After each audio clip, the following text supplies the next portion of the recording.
Mr. Bryant in opposition. Short barrels for dead people, for dead police officers, and for dead people that work in convenience stores, and dead people that are the victims of a sawed-off shotgun. This bill legalizes sawed-off shotguns. Sawed-off shotguns. It's not worthy of this House to do so. It's an outrage, particularly in the week in which we're acknowledging the deaths in Uvalde.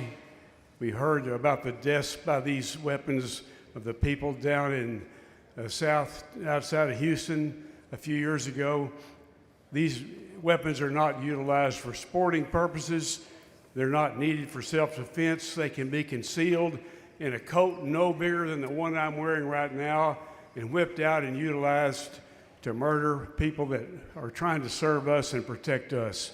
We should not be passing this bill. I know what the lineup is on the votes. We've already had one vote on this, but I don't want it to go by without making clear of the moral outrage involved in legalizing these weapons. It's being done because some members are afraid of the National Rifle Association. They're afraid of the extremist elements in the Republican primary, and they're ignoring the public interest. It should not pass. Mr. Speaker, Mr. Little, for what purpose? does the gentleman yield for questions? Gentleman yield for I questions? yield. He yields for questions. Representative Bryant, why are you so concerned about public safety when it comes to firearms, but not when it comes to putting people behind bars who've already been convicted of offenses? I don't.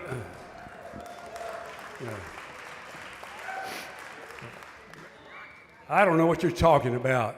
You know, if you want to come up there and ask me a question about legalizing sawed-off shotguns. Mr. Speaker, Mr. Little, for what purpose? does the gentleman yield for questions? Gentleman Yes, yields for I questions. yield. He yields for questions. Why are short-barrel firearms, why are short-barrel rifles and shotguns any more dangerous than any other rifle or shotgun that we can buy at the store if we drive 5 minutes from here?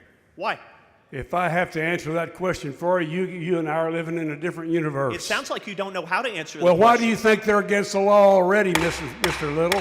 Members, make sure you do not They've been- talk over each other. They've been on a list of prohibited weapons for, I would guess, well over 50 years, which include an explosive weapon, a machine gun, and a short barrel firearm. That's why they've been in the law. Because you wouldn't even be discussing the repeal of them if it wasn't for the National Rifle Association and all these gun extremists out there that just want you to continue every session doing one more thing to put more and more lethal weapons on the street and make our state more and more unlivable.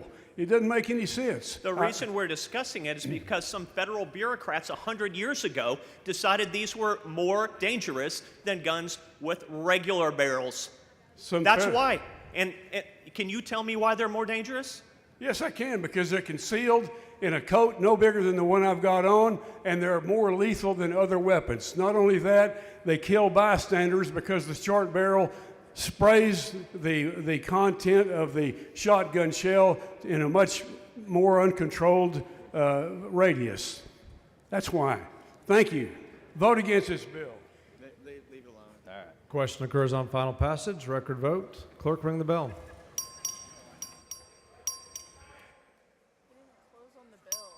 See voting no. Have all members voted? Mr. Verdell voting aye.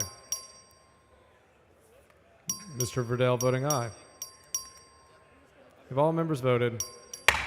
87 ayes, 52 nays. Senate Bill 1596 finally passes. Chair lays out Senate Bill 2753 as a matter of postponed business third reading. Clerk, read the bill. SB 2753 by Hall, relating to the study on the feasibility of integrating early voting by personal appearance and